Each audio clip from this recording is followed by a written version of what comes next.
Hello friends, आप सभी का स्वागत है स्टडी कवर क्लासेस में। तो आज की इस वीडियो में हम लोग JCRT क्लास 7 मैथ का प्रश्नावली 13.1 का क्वेश्चन नंबर 6, 7, 8, 9 और 10 को इस पार्ट में हम लोग कंप्लीट करने वाले हैं। तो बने रहिए एंड तक। और अगर यदि चैनल पर नए हैं तो चैनल को सब्सक्राइब कर लीजिए। चलिए हम लोग क्वेश्चन नंबर 6 से स्टार्ट करते हैं बनाने का। क्वेश्चन नंबर 6 में बोलता है कि क्या दो ऐसे कोण संपूरक हो सकते हैं यदि उनमें से दोनों न्यूनकोण हो, अधिकोण हो, समकोण हो। तो चलिए हम लोग कॉपी पर आते हैं, इसको बनाते हैं। और आप लोगों ने अगर यदि इसके पिछले वाले वीडियो को नहीं देखे हैं ठीक, तो उसका डिस्क्रिप्शन में लिंक है, जाके वहाँ से देख सकते हैं। तो चलिए आते हैं कि बोलता है क्या दो ऐसे कोण संपूरक हो सकते हैं यदि उनमें से एक न्यूनकोण हो, अधिकोण हो या फिर समकोण हो। ठीक, तो देखिए संपूरक कोण यानी उनमें से दोनों कोण होना चाहिए।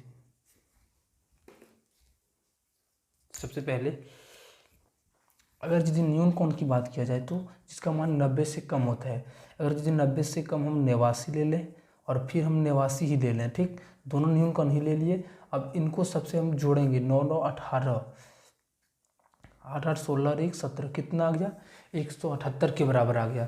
हमारा जो सबसे बड़ा न्यूनकोण होता है वो 89 होता है। इन दोनों को हम लेने के बाद जब जोड़े तो 178 आया। ठीक, तो क्या ये संपूरक कोण के बराबर है? नहीं है, तो ये ऑप्शन कट जाएगा, ये नहीं होगा। ठीक, चलिए अधिक कोण, अधिक कोण को मतलब बोलते हैं 90 से अधिक। तो 90 से अधिक हम जस्ट 91 ले लेते हैं, फिर से हम 91 ले लेते हैं। ठीक, अब इसको मिला के जोड़ते हैं तो 1 और 1 2 हो जाएगा, 9 9 18, तो कितना आ जा रहा है 182, यानी संपूरक से ज़्यादा आ रहा है। तो इसको भी हम लोग क्या करेंगे, ऑप्शन कट जाएगा। लेकिन तीसरा में जो बोला है कि समकोण है, समकोण का मतलब 90, और फिर से हम लोग यहाँ पे 90 लेंगे तो 90 और 90 कितना हो जाएगा 180, जो हमारा क्या आ गया, संपूरक कोण के बराबर आ गया। ठीक, तो आंसर जो हो जाएगा वो कौन हो जाएगा, तो कोण समकोण होना चाहिए, दोनों 90 डिग्री होना चाहिए। ऑप्शन नंबर 3 आपका आंसर सही हो जाएगा। ठीक, चलिए क्वेश्चन नंबर 7 पर आते हैं। इसमें बोल रहा है कि 90 डिग्री के कोण के ऋजुपूरक संपूरक कोण की माप लिखिए, यानी इसका संपूरक कोण का माप कितना होगा। तो सबसे पहले संपूरक कोण का जो मान होता है वो 180 डिग्री। ठीक, हम यहाँ पे लिख दिए। और 90 डिग्री का ऋजु कोण पूरक बोल रहा है, 90 डिग्री का क्या होगा। तो हम क्या करते हैं कि दोनों को मिला के, x को और 90 को मिला के 180 कर देते हैं। यानी कुछ तो कुछ एंगल यहाँ से जोड़ के 180 बनाएगा, कुछ कुछ कोण यहाँ पे बन के मतलब 180 बनाएगा। तो इसलिए हम लोग यहाँ पे प्लस x कर दिए। अब हमको इस x का मान पता करना है, तो क्या करेंगे, तो हम लोग समीकरण वाला काम करेंगे कि 180 में से इस 90 को उधर ले जाएंगे, तो x का जो मान हो जाएगा वो 90 डिग्री, यानी इसके ऊपर 90 जोड़ने के बाद एक संपूरक कोण बन जाएगा। ठीक, तो 90 इसका आंसर हो जाएगा। अब चलिए 8 नंबर क्वेश्चन पर आते हैं। बोलता है यदि किसी कोण की माप 45 डिग्री हो किंतु 90 डिग्री से कम हो तो उसका पूरक, क्या उसका पूरक कोण 45 डिग्री से अधिक होंगे, 45 डिग्री के बराबर होंगे, 45 डिग्री से कम होगा। पहले से बोला जा रहा है कि माप, यदि किसी कोण की माप 45 डिग्री पहले से है। ठीक, एक 45 डिग्री पहले है और 90 से कम हो तो उसका पूरक कोण क्या होगा, और 90 से कम होना चाहिए। ठीक, तो देखिए पूरक कोण का मतलब कितना हो जाता है, तो 90 हो जाता है। तो 45 में से क्या, अगर यदि हम 45 से अधिक को जोड़ेंगे जैसे 46, यानी दोनों को जोड़ने के बाद हमारा 90 बन जाए, वही हमारा आंसर बनेगा। तो 45 से अधिक जो हो जाएगा हम 46 ले लेते हैं और इस 45 में जोड़ देते हैं, तो 6 और 5 11, 4 4 8 और 1 9, 91 आ जा रहा है। ठीक, तो ये भी ऑप्शन क्या हो जाएगा, कैंसिल हो जाएगा। अब 45 डिग्री के बराबर लेते हैं, एक 45 डिग्री है और फिर हम लोग दूसरा 45 लेते हैं, किसके बराबर आ गया, ये 90 डिग्री के बराबर। ठीक, यानी ये आंसर जो है सो आपका हमारा सही हो जाएगा कि 45 डिग्री के बराबर हो जाएगा, और ये भी आपका ऑप्शन कट जाएगा। हमको यहाँ पे आंसर मिल गया तो हम यहीं तक सॉल्व किए। ठीक, अब चलिए हम लोग नेक्स्ट क्वेश्चन इसका 9 नंबर पर आते हैं। 9 नंबर क्वेश्चन में है कि संलग्न आकृति में इसमें क्या कोण 1 और कोण 2 आसन्न कोण है। फिर अगला क्या कोण AOC और कोण AOE आसन्न कोण है। अगला फिर ऐसे करके हमको यहाँ पे बताना है। ठीक, तो आसन्न कोण किसको कहते हैं, सबसे पहले वो समझ लीजिएगा कि आसन्न कोण उसको कहते हैं जिसका मतलब जैसे शीर्ष एक हो, जैसे कोण 1 और कोण 2 बोला जा रहा है, तो कोण 1 और कोण 2 ये हमारा कोण हो गया यहाँ से लेकर यहाँ तक। तो शीर्ष यानी इसका जो यहाँ से लेकर एंड पॉइंट, यानी यहाँ से आके मिला हुआ है और इधर से भी मिला हुआ है, तो जो बना है ये इसी को शीर्ष बोला जाता है। ठीक, तो इसका शीर्ष सेम है। और दूसरा इसका प्रॉपर्टी, जिसका गुण जो कहता है वो क्या कहता है कि उभयनिष्ठ भुजा के दाएं और बाएं दोनों तरफ भुजा होने चाहिए, यानी वही जो एंगल से बना होगा, जो कोण से बना होगा, उसके दायां और बायां ओर होना चाहिए। ऐसा नहीं कि दोनों एक ही साइड हो, ठीक, यानी उसका एक लेफ्ट साइड यानी दाहिने हाथ की तरफ एक और दूसरा अपना कितना बाएं हाथ की तरफ होना चाहिए, ठीक। तो ये हमारा आसन कोण बना जाता है। तो ये कोण 1 और कोण 2 क्या हो जाएगा, ये आसन कोण हो जाएगा। यहाँ पे लिखेंगे, हाँ, कोण 1 और कोण 2 आसन कोण है, ठीक। कोण AOC, कोण AOE, कोण AOC, कोण AOE, ठीक। कोण AOC बोला जा रहा है, फिर कोण AOE बोला जा रहा है। सबसे पहले कोण AOC यहाँ से लेकर यहाँ तक, ठीक, और दूसरा बार बोला जा रहा है कि कोण AOE यहाँ से लेकर यहाँ तक। तो क्या ये आसन कोण है? देखिए शीर्ष तो दोनों का सेम है, कोण AOC और इधर से भी कोण AOE, दोनों का शीर्ष सेम है। लेकिन यहाँ पे देखिए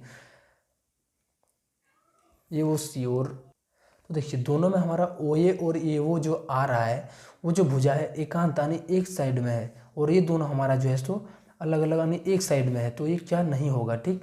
अगर यदि ये बीच में होता, इधर से रहता, तो ये हो जाता है आसन कोण।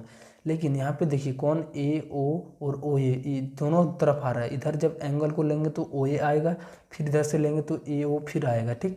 और देखिए इस OA को जो बात कर रहे हैं, ये भुजा हो गया, दोनों में कॉमन है, और ये कॉमन है तो दोनों मतलब कि बीच में होना चाहिए। अगर यदि ये बीच में रहता है ये भुजा, तो ये आसन कोण बनता है। लेकिन ये क्या है, एक तरफ है, और ये दोनों आपस में एक तरफ है, यानी ये बीच में नहीं है, ठीक। अगर यदि बीच में रहता तो ये आसन कोण बनता है, इसलिए ये जो है सो आसन कोण नहीं बनेगा। तो यहाँ पे हम लोग लिखेंगे नहीं, ठीक। अब चलिए इस पर आते हैं कि क्या कोण COE एवं कोण EOD रेखिक युग्म बनाते हैं। रेखिक युग्म हम लोग पिछले वीडियो में बात की थी कि सीधा रेखा यानी 180 डिग्री होना चाहिए। कोण COE ये हो गया, और कोण EOD देखिए कोण COE यहाँ से लेकर यहाँ तक, और फिर हम लोग जोड़ेंगे कोण EOD, ठीक, EOD। तो हमारा पूरा जो एंगल बन रहा है कहाँ से कहाँ तक, यहाँ से यहाँ तक बन रहा है, ठीक। देखिए यहाँ से COE बोला जा रहा है, COE हो गया, और दूसरा हमारा EOD बोला जा रहा है। तो टोटल एंगल यहाँ से यहाँ तक, क्या ये हमारा एक सीधा रेखा है? हम इस रेखा को जो है सो कोण को यहाँ से लेकर यहाँ तक खींच सकते हैं। तो क्या हमारा ये सीधा रेखा है? नहीं, सीधा रेखा नहीं है, तो ये रेखिक युग्म नहीं बनाएगा, ठीक। जहाँ पे सीधा रेखा बनाएगा वो हमारा रेखिक युग्म हो जाएगा। नेक्स्ट है कि क्या कोण BOD एवं कोण DO ये संपूरक है। तो कोण BOD को खोजते हैं पहले। BOD, B कहाँ पे है, BOD, उसके बाद अगला DOA,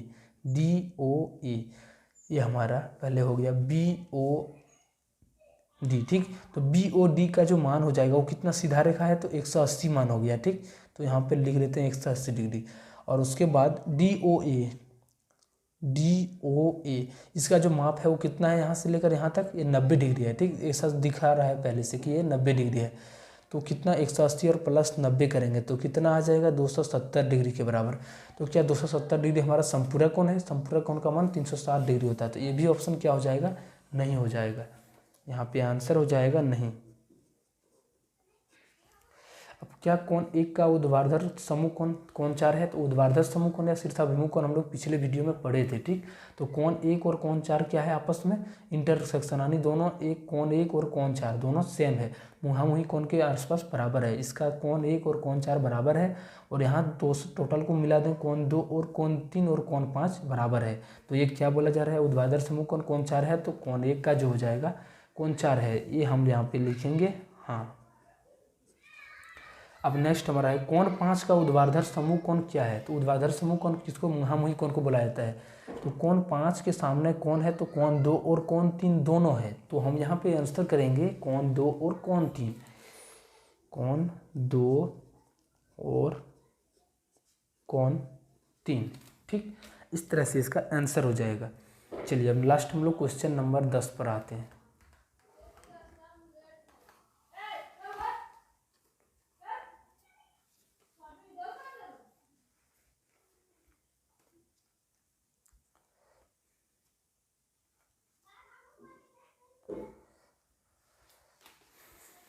तो कोण 10 में बोला जा रहा है कि क्वेश्चन नंबर 10 में कि दी गई आकृति में कोनों के कौन से युग्म ऊर्ध्वाधर समूह कौन है। देखिए ऊर्ध्वाधर समूह कौन बोला जा रहा है, ठीक।